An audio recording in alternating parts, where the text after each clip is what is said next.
18औं शताब्दीको अन्त्यतिर फ्रान्सको सडकमा जनताको आवाज गुन्जियो। स्वतन्त्रता, समानता र भ्रातृत्व। यही आवाजले जन्म दियो मानव इतिहासकी सबैभन्दा प्रभावशाली आन्दोलन, फ्रान्सेली क्रान्ति। त्यो समयमा राजा लुइस 16औं विलासी जीवन बाँच्दै थिए, तर जनता भोकले कराइरहेका थिए, जबकि दरबारमा बोझ चल्थ्यो। कर केवल जनताले, गरिबले तिर्थे, धनीहरू मुक्त थिए।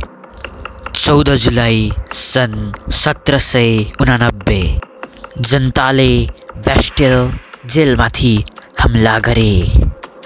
त्यो केवल जेलको ढोका होइन, अत्याचारको प्रतीक थियो।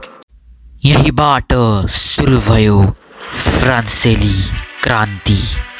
क्रान्ति यति भयानक भयो कि त्यसले राजालाई पनि छाडेन।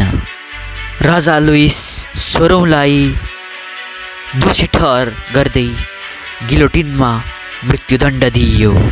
हजारौं मान्छेहरू रिजिन अफ टेररमा मारिए। फ्रान्सेली क्रान्तिले विश्वको राजनीति बदलिदियो। लोकतन्त्र, समानता र अधिकारको विचार संसारभर फैलियो। आज पनि यो क्रान्तिको प्रतिनिधित्व सुन्न सकिन्छ।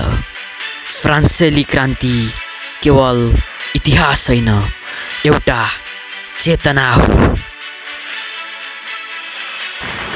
जब जनता उठ्छन् तब परिवर्तन अवश्य आउँछ।